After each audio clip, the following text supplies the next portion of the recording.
इसके बाद है टोटोलॉजी। ये मोस्ट इंपॉर्टेंट है, इसको काफी बार पूछा जाता है। टोटोलॉजी क्या होता है? A compound statement has truth value T, then क्या बोला है, इसी में सब कुछ छुपा है। कंपाउंड स्टेटमेंट मतलब जो लास्ट का रिजल्ट आएगा, compound statement has truth value T, then it call tautology. जो लास्ट का रिजल्ट होगा अगर वो पूरा ट्रुथ है, मतलब यहाँ अगर आपको सही से समझ में नहीं आया तो ये समझ में आ जाएगा, that is if the contain only truth in last column, यदि केवल ट्रुथ वैल्यू ही कंटेन करता है लास्ट कॉलम में ऑफ इट्स ट्रुथ टेबल, मतलब a statement whose all truth values are true. जैसे ये देखो, अभी समझ में आ जाएगा। कुछ भी रिजल्ट हो, लास्ट का रिजल्ट अगर सारे ट्रू आ गए तो ऐसे रिजल्ट को बोलते हैं tautology. If it contain only true, केवल ट्रू ही ट्रू कंटेन करे लास्ट वाले में। अरे यहाँ तो कॉम्बिनेशन बनेंगे लेकिन रिजल्ट में हमेशा फुल ट्रू आए, हर एक रिजल्ट ट्रू आए। हम बहुत सारे क्वेश्चन मिलेंगे, टोटोलॉजी के ऊपर क्वेश्चन मिलते हैं बड़े बड़े, ठीक। तो लास्ट में अगर लास्ट कॉलम अगर आपका ट्रू आ जाए तो इसको हम बोलते हैं क्या? टोटोलॉजी, ठीक है। तो ये है the statement whose all truth value, ये अंडरलाइन कर रहा हूं, the statement whose all the truth values are true are called tautology, ठीक है, ठीक। और बेसिकली मैं एक और बात बता दूं, देखे आप एमएससी कर रहे हैं मैथ से, तो हमेशा ना देखिए अब आपका जो सब्जेक्ट हो गया है, एक पर्टिकुलर सब्जेक्ट हो गया है मैथमेटिक्स, और हमेशा एक बात मेरी ध्यान रखिएगा, मैं अपने पर्सनल एक्सपीरियंस से कह रहा हूं, अपने सब्जेक्ट को कभी भी आप वीक मत समझिए, क्योंकि अब आपने लाइन ऐसी चुन ली है, master of science. It means आप अब जिस सब्जेक्ट से कर रहे हैं, वैसे तो मैथ से ही कर रहे हैं क्योंकि आज हमारा लेक्चर मैथमेटिक्स का चल रहा है, मैं हर किसी के लिए कहूंगा कि आपका सब्जेक्ट आपकी पावर है। अगर आप इसमें कमांड रखते हैं तो हर जगह आपकी डिमांड होगी। ये ध्यान रखना। ये अमित सर बोल रहे हैं कि अगर आपकी सब्जेक्ट में आपकी कमांड है तो डेफिनेटली इस दुनिया में आपकी डिमांड है। तो अच्छे से पढ़िए, और मैं नोट्स इस तरीके से प्रोवाइड कराना चाह रहा हूं आपको कि ना आपको कोई बुक देखनी पड़े, ज्यादा से ज्यादा एग्जाम्पल आपको मिले, और जितना हो सके बाइलिंगुअल मैं कोशिश कर रहा हूं कि आपको समझ में आए, ठीक है। इसके बाद भी कोई कमी रह जाती है तो कोशिश करेंगे, आप कमेंट करें, हम और ज्यादा अपने आप को इम्प्रूव करने की कोशिश करेंगे, ठीक है। आगे देखिए, contradiction. A compound statement has truth value F, then it is called contradiction. क्या बोला? Compound statement. कंपाउंड स्टेटमेंट आप जान चुके होंगे, जो लास्ट की वैल्यूज होती है, रिजल्ट जिसे बोलते हैं, has truth value false. Just इसका उल्टा, अगर हमारा जो रिजल्ट आया सारे फॉल्स आ गए तो उसको क्या बोलेंगे? Contradiction. A statement whose all truth values are false, a statement is all truth values are false, that is called contradiction. तो ये दो चीज बहुत इंपॉर्टेंट है कि टोटोलॉजी कब बोलेंगे हम और कंट्राडिक्शन कब बोलेंगे हम, ठीक है। और नोट में लिखेंगे, the negation of tautology is contradiction and negation of contradiction is tautology. मतलब अगर हम टोटोलॉजी का नेगेशन कर दें, इस पूरे का नेगेशन करके कर दें तो यहाँ फॉल्स फॉल्स हो जाएगा तो कंट्राडिक्शन बन जाएगा।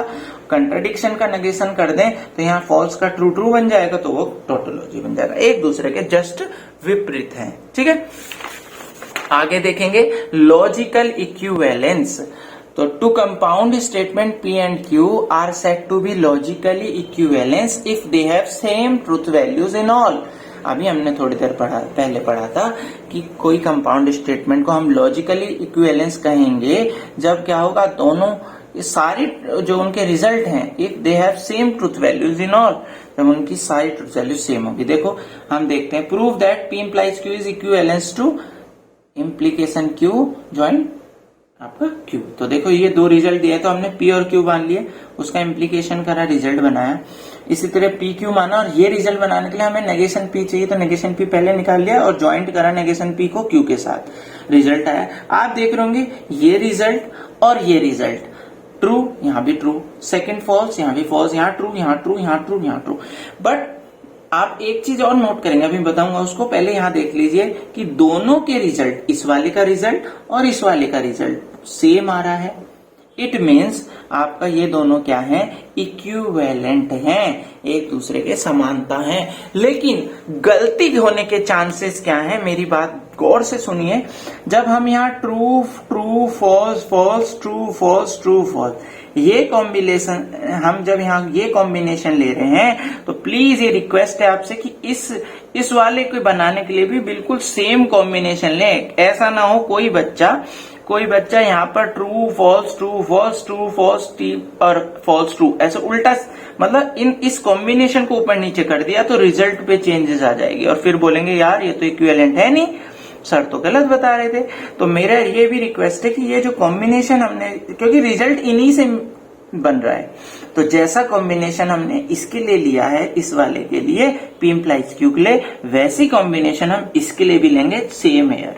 तो हमने ये देखिए ये दो लाइन हमारी बिल्कुल सेम होनी चाहिए, क्योंकि यहां चेंजेस तो यहां चेंजेस, ठीक है, ये ध्यान रखेंगे। ठीक, since P implies Q and this one have same truth values, hence these are, देखिए ये था ना लॉजिकल इक्विवेलेंस का साइन और वो आ गया।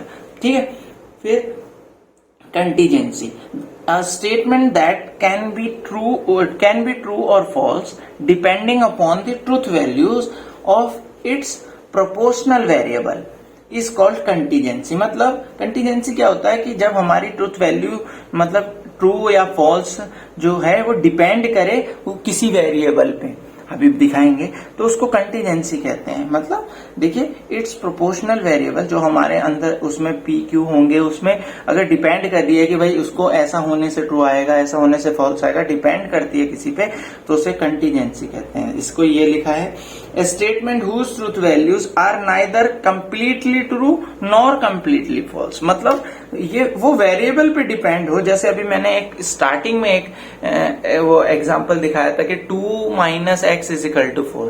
अब डिपेंड करेगा इस x पे, तो ना तो कंप्लीटली ट्रू हो रहा ना कंप्लीटली फॉल्स हो रहा, हम कंफ्यूजन में है। तो यही है द स्टेटमेंट, ये ज्यादा आपके लिए कंफर्ट रहेगी। A statement whose truth values are neither completely true nor completely false, ना तो पूरी तरीके से सही है ना पूरी तरीके से फॉल्स है, ऐसे को कंटीजेंसी कहते हैं। ठीक है, ध्यान रखेंगे। थोड़ा शॉर्ट चल रहा है, जल्दी जल्दी चलेंगे क्योंकि लंबी वीडियोस बनती जा रही है ये, क्योंकि समझाना जरूरी है, थियोरेटिकल है आपका ये पूरा पेपर। ठीक, आगे देखेंगे क्वांटिफायर्स, इस पे थोड़ा सा आपको दिमाग लगाना पड़ेगा क्योंकि ये अब जो बेसिकली बहुत इजी चल रहा था उससे थोड़ा हटके चीजें बननी पड़ेगी।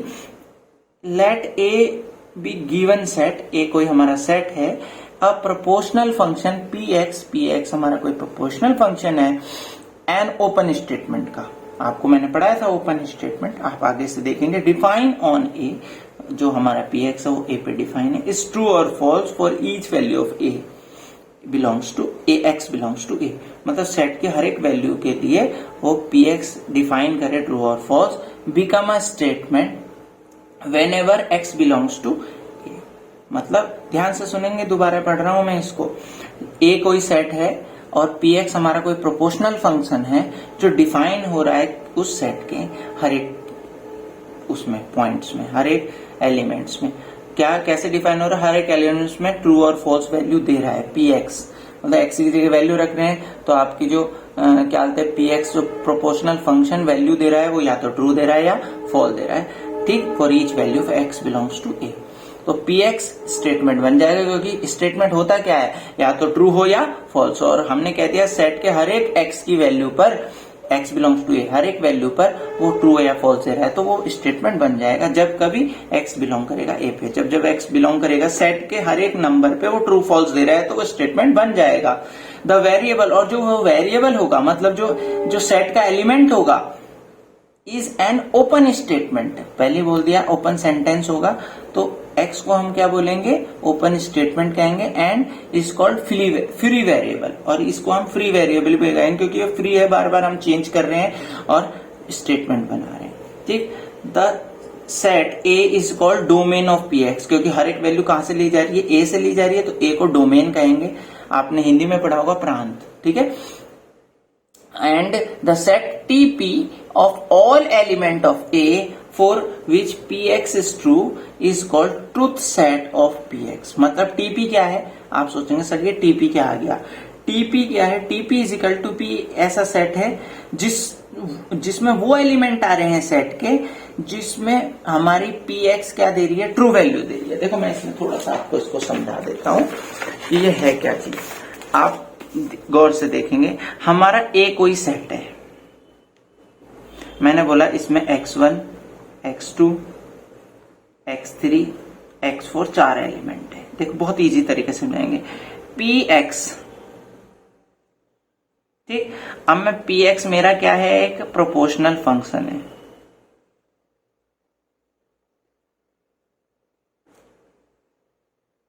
ठीक, अब ये जब हम px1 डाल रहे हैं, जब यहाँ px1 ये पहला एलिमेंट ले रहे हैं तो ये ट्रू आ रहा है। जब हम px2 सेकेंड वेरिएबल डाल रहे हैं फिर भी ट्रू आ रहा है। फिर ये px3 डाल रहे हैं तो तब ये फॉल्स आ रहा है, और मान लिया px4 डाल रहे हैं तो फिर भी ट्रू आ रहा है। मान लिया ऐसा रिजल्ट हमें मिल रहा है। जैसे इसने कहा है कि ए कोई सेट है, यस, ए px कोई प्रोपोर्शनल फंक्शन है, ठीक, डिफाइन ऑन ए, वो ए में डिफाइन है। जैसे जैसे हम ए के एलिमेंट रखते हैं तो वो रिजल्ट दे रहा है, तो स्टेटमेंट बनती जा रही है हमारी, क्योंकि ट्रू फॉल्स आने पे ये स्टेटमेंट कहलाते हैं। ठीक है, तो हम इस x1, x2, x3, x4 को क्या बोलेंगे, हम बोलेंगे फ्री वेरिएबल बोलेंगे। ठीक है, और जो बनने वाले स्टेटमेंट होंगे क्या, ओपन स्टेटमेंट।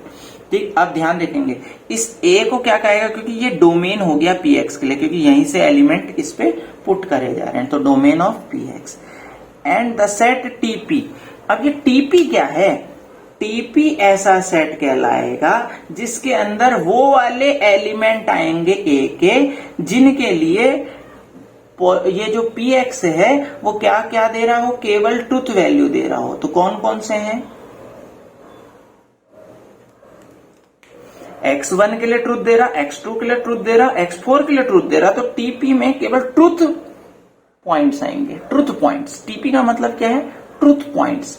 तो टीपी क्या होगा, वो x such that x belongs to a, और कौन से x, जिसके लिए px ट्रू दे रहा हो।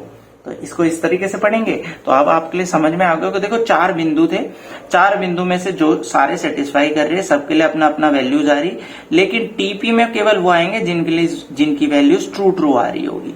तो टीपी मतलब ट्रुथ पॉइंट्स, तो ट्रुथ पॉइंट्स वो वाले x सच दैट a के जिनके लिए px क्या हो, ट्रू हो। ठीक है, या इसको और अच्छे तरीके से समझेंगे, for all, every, for any, for some, there is at least one. ये कुछ इस तरीके के क्या कहते हैं नोटेशन है जो यहाँ पर क्वांटिफायर्स में काम आते हैं।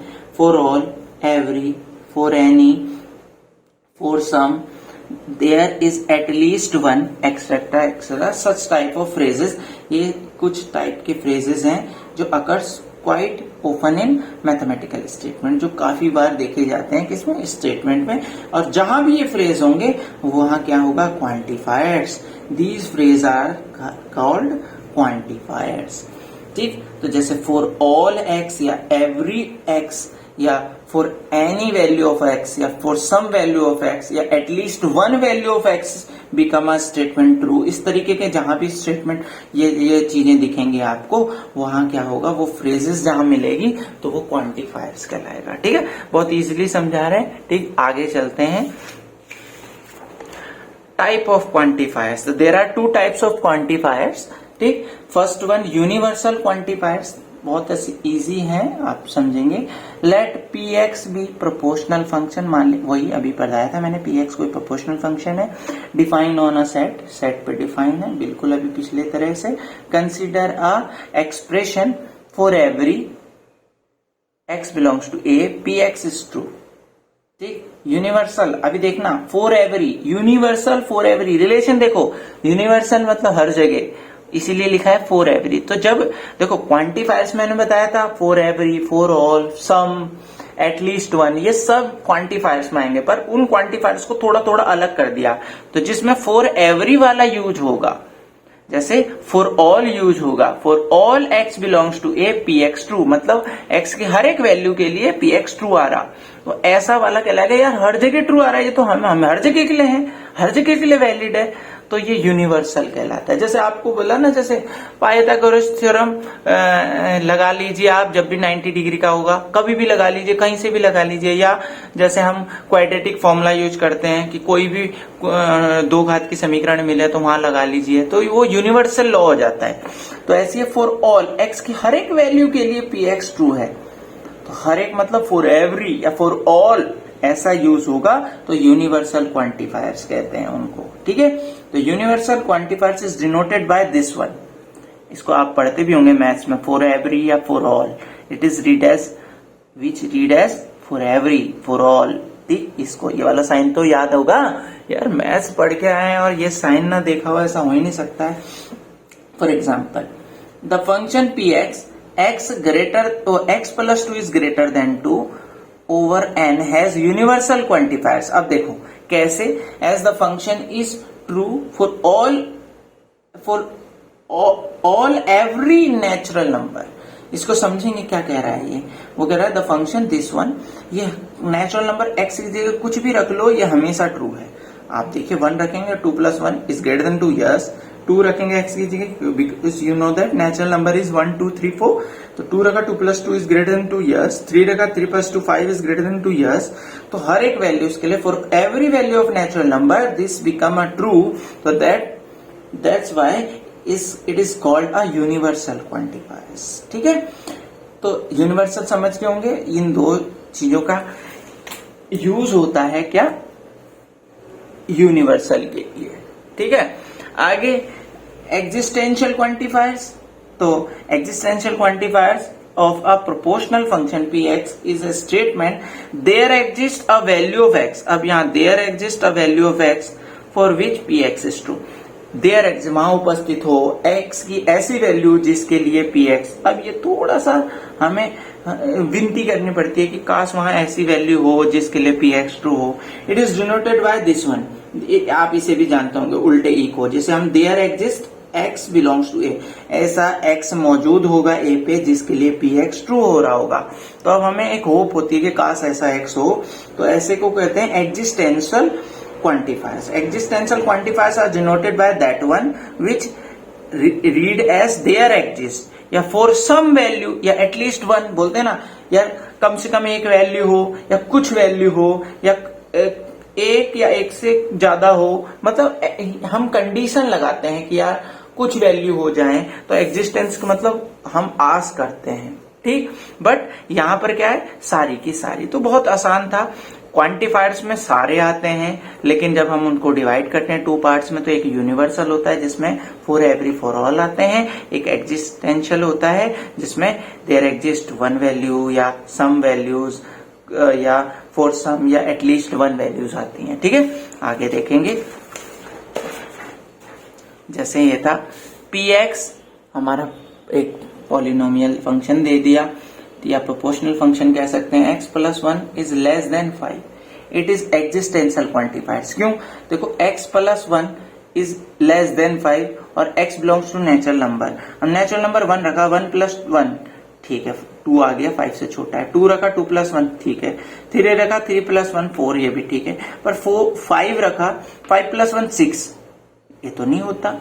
तो कुछ वैल्यू है नेचुरल नंबर की जो इसे होल्ड करती है। तो for some value of x that px are true, मतलब x की कुछ वैल्यू के लिए 1 2 3, जो 3 ही वैल्यू ऐसी है जिनके लिए सही है। तो फॉर सम आ गया ना, for some value of x then it is true, otherwise is false. तो फॉर सम वैल्यूज के लिए ये क्या हो गया, एग्जिस्टेंशियल क्वांटिफायर्स कहलाएगा ये। ठीक है, ठीक, तो ये लिखा है P1 P2 P3 are true, that's why it is a existential. अब x + 1 is less than equal to 8, तो x + 1 छोटा है या इक्वल है 8 के, तो ये भी कुछ वैल्यूज तक वैलिड करेगा, 1 2 3 4 5 6 7 8 तक वैलिड करेगा। उसके बाद ये ट्रू नहीं होगा, क्योंकि 10 रखते 10 + 1 11 छोटा नहीं होता है 8 से, तो इसमें यहाँ गड़बड़ हो जाए। तो फॉर सम वैल्यू के लिए ये ट्रू है, इसलिए इसको एग्जिस्टेंशियल कह रहे हैं। अगर सभी वैल्यू के लिए ट्रू होता तो ये यूनिवर्सल हो जाता। तो ये आई होप ये चीजें आपको समझ में आ गई होगी। ठीक, इसके बाद ये कुछ चीज है आपके लिए नोट लिखी है, इससे आपको हेल्प मिलेगी। While writing negation of statement containing quantifiers, अगर हम कोई स्टेटमेंट का नेगेशन लिखते हैं जिनके पास क्या हो, जिनके पास हो क्वांटिफायर्स, अभी आप समझ रहे हैं, क्वांटिफायर्स अभी पढ़ाया था, फॉर ऑल, फॉर एवरी, इस तरीके से। तो जब हम नेगेशन लिखते हैं ऐसे स्टेटमेंट का जिसपे रखा हो, जिसके पास इन्वॉल्व हो क्वांटिफायर्स, देन यूनिवर्सल जो है, यूनिवर्सल मतलब फॉर एवरी वाला चेंज हो जाता है किसमें, एग्जिस्टेंशियल में, और बाकी सारा वैसे ही रहता है। जैसे write a negation of statement, example दे रहा हूं, सम फॉर्म्स आर लिक्विड, कुछ चीजें लिक्विड होती हैं, are dangerous, some forms of liquid are dangerous and unhealthy. तो देखो इसका अगर नेगेशन लिखना है तो सम चेंज किस में हो जाएगा, सम हो जाएगा, सम किसका था, एग्जिस्टेंशियल का था, वो यूनिवर्सल में, यूनिवर्सल वाला एग्जिस्टेंशियल में। तो सम ऑल में हो जाएगा, all forms of liquid are not dangerous, dangerous का क्या हो गया, नॉट डेंजरस, एंड का क्या हो जाएगा, और हो जाएगा, अनहेल्थी का हेल्थी हो जाएगा। तो ये लिखा है कि एग्जिस्टेंशियल क्वांटिफायर्स यूनिवर्सल में बदल जाएगा, यूनिवर्सल एग्जिस्टेंशियल में बदल जाएगा। देखो सम का ऑल का सम हो जाएगा, एंड का और हो जाएगा, और का एंड हो जाएगा, ये देखिए, ठीक। And if not is present in statement, अगर नॉट अगर प्रेजेंट है तो उसे हटा दो, अगर नहीं है तो लगा दो। If not is present in statement remove it, अगर नॉट है तो उसका नेगेशन में से नॉट हटा दो, अगर नॉट नहीं है तो लगा दो। इस तरीके से हमने, ये हमारी फर्स्ट यूनिट डिस्क्रीट मैथमेटिक्स के नाम से प्लेलिस्ट रहेगी। तो मिलते हैं नेक्स्ट लेक्चर पे। Okay bye.